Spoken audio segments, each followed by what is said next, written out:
Welcome to WarTech Lab. The U.S. Navy has 11 carriers, and one less could break the system. Imagine standing in the middle of the ocean, long before sunrise. The air is cold, the wind is sharp, and everything around you feels alive. Beneath your feet, a massive aircraft carrier moves through the dark water like a floating city.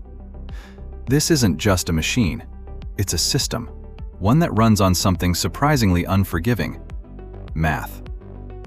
The brutal math isn't about numbers on paper. It's about how those numbers quietly decide where power exists and where it doesn't. Now, focus on one person. A 19-year-old sailor stands on that deck. He's exhausted, surrounded by noise so loud it shakes his chest. The ocean is rough, the deck is unstable, and it's 3 in the morning. He's not flying the jet, but in this moment, everything depends on him. With nothing but hand signals, he guides a fighter jet worth tens of millions of dollars into position. Every movement has to be perfect. There's no pause button, no second chance. If he makes a mistake, it's not just equipment at risk. It's the pilot. It's the people below deck. It's the entire operation. And the most striking part, this is just another normal night. Now zoom out again. The United States Navy operates exactly 11 aircraft carriers. At first, that number doesn't feel special, but it is. Because it's not chosen, it's calculated. That number exists because it has to, because anything less starts to break the system. When they say 11 carriers, what they really mean is, we need all 11, just to make sure a few are ready when the world needs them. Here's where it starts to make sense. Out of those 11 ships, only a few are actually out there at any given time. Some are deployed, already in position, watching, ready. Some are preparing, training, practicing, getting ready to go. And others are completely out of action, deep in maintenance, being taken apart and rebuilt. It's a constant cycle. 3 working, a few getting ready, a few offline. That's how you end up needing 11, just to keep 3 available. And the truth is, there's almost no room for error. Those few ships that are deployed carry a massive responsibility. They're not just floating in the ocean. They're positioned across the world, quietly watching, ready to respond, helping keep critical routes open. Each one holds thousands of people. They eat together, sleep in tight spaces, work long hours, and live in a world far away from everything familiar. From the outside, it looks like power, but on the inside, it's people, doing demanding, relentless work day after day. And all of it depends on a fragile balance. A balance held together by one number: 11. Not every carrier you see is truly ready. Some of them sit quietly at port. From the outside, they look complete, fully built, fully armed, and ready to sail. But inside, something different is happening. Pilots are retraining, relearning one of the most difficult skills in aviation: landing on a moving runway at sea. Deck crews are drilling over and over again, repeating the same motions until they become instinct. These ships aren't idle, they're preparing.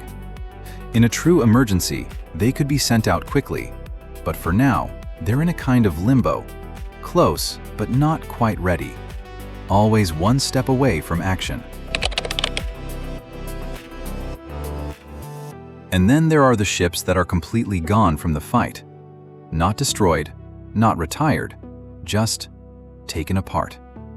In massive dry docks, these carriers are opened up, stripped down, and rebuilt piece by piece. No crew, no aircraft, no missions. For years, they contribute nothing to global operations. It's strange to think about, these enormous, powerful ships reduced to silent construction sites. For that period of time, It's almost as if they don't exist at all. This is where things get even more intense.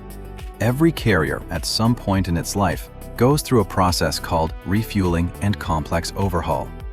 It's not a routine repair. It's closer to surgery. The ship is drained out of the water. Sections of its structure are opened.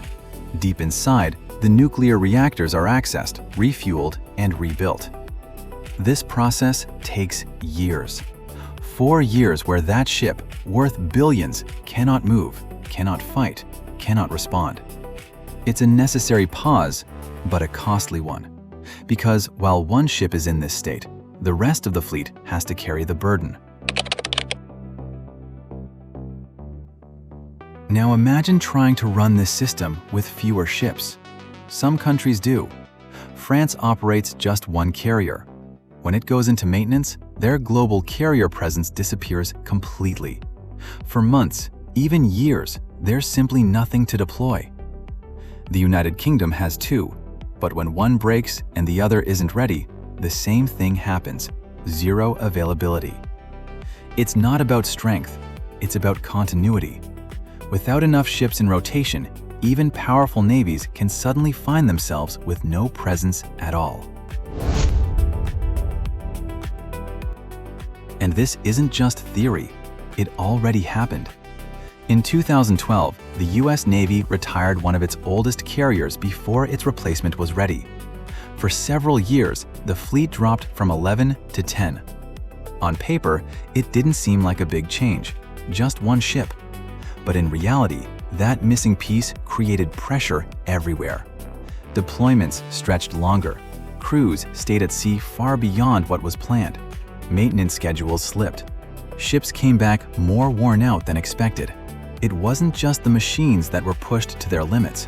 It was the people. And that's when the system revealed something important. That 11 isn't a luxury. It's the minimum needed to keep everything from breaking. Now you start to see what happens when the system is pushed too far. It doesn't fail all at once. It unravels, step by step. One less carrier, that's all it takes to begin. Ships already at sea can't come home because there's no replacement ready, so they stay out longer. 7-month deployments stretch into 9, sometimes 10. The machines begin to feel it. Systems are pushed past their limits. Catapults fail. Electrical systems overload. Small cracks turn into serious damage. And when those ships finally return, they don't recover quickly. Repairs that should take months stretch into nearly a year. The result? Empty oceans, gaps where presence should exist, moments where no carrier is there when it's needed most. But the real cost isn't just mechanical, it's human. Imagine living for nearly a year inside a steel box, sleeping in a space barely larger than your body. Just inches above your face, another bunk. Around you, dozens of others in the same tight space. You wait your turn for a shower, shared among 100 people. There are no weekends, no holidays, just constant motion, day and night. And when deployments stretch to 300 days, something starts to break. Families wait longer. Calls home become harder. Children grow up while parents are still at sea. Over time, the strain builds quietly until it becomes impossible to ignore. Eventually, people start making a choice. Highly trained pilots, some of the best in the world, begin to walk away. Not because they can't do the job, but because of the cost.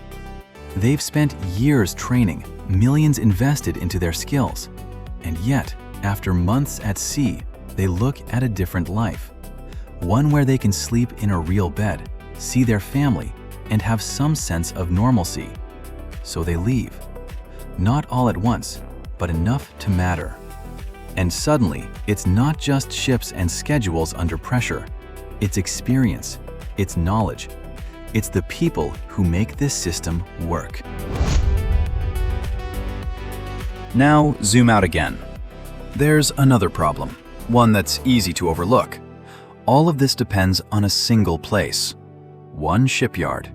One location capable of building and maintaining these massive nuclear carriers. Everything runs through it. Which means, if something happens there, a natural disaster, a major accident, the entire system feels it. It's a quiet vulnerability, but a serious one. Because without that shipyard, there's no quick recovery, no backup plan. And even if you wanted to fix the problem, it's not that simple. Building a new carrier doesn't happen overnight. It takes years, nearly a decade from start to finish. And the cost? Massive. Not just the ship itself, but everything around it. The aircraft, the escort ships, the crews. One additional carrier group can cost tens of billions of dollars. So even if the need is clear, the reality sets a limit.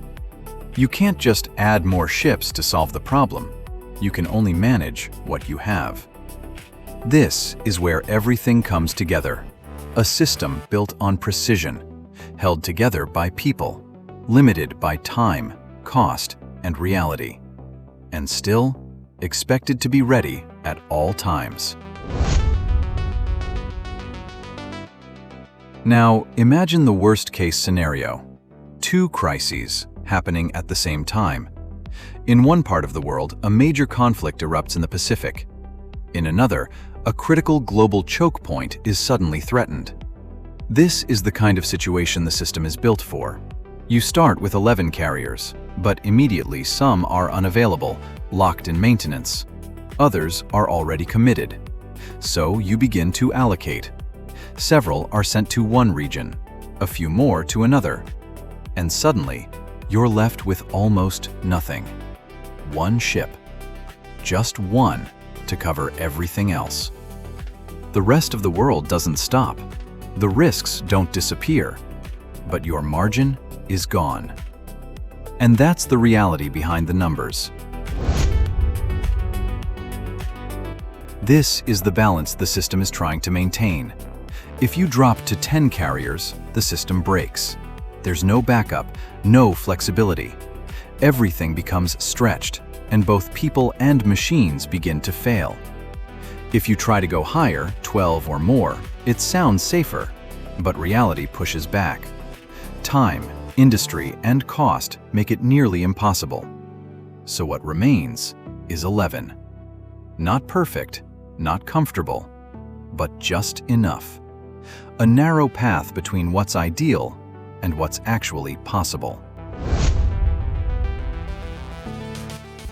And through all of this, one truth becomes clear. This system doesn't just rely on ships, it relies on people. The Navy continues to improve conditions, better systems, better spaces, better technology. But at the end of the day, it's still a warship. Life is still demanding, still confined, still far from home. What keeps everything running isn't just engineering or strategy. It's the willingness of thousands of people to endure it, to stay, to serve, to carry the weight of a system that depends on them every single day. And that brings us back to the number, 11. It's not a symbol of excess. It's not a sign of comfort. It's the floor, the absolute minimum required to keep everything from falling apart. 3 ships deployed, some preparing, others being rebuilt. All of it carefully balanced.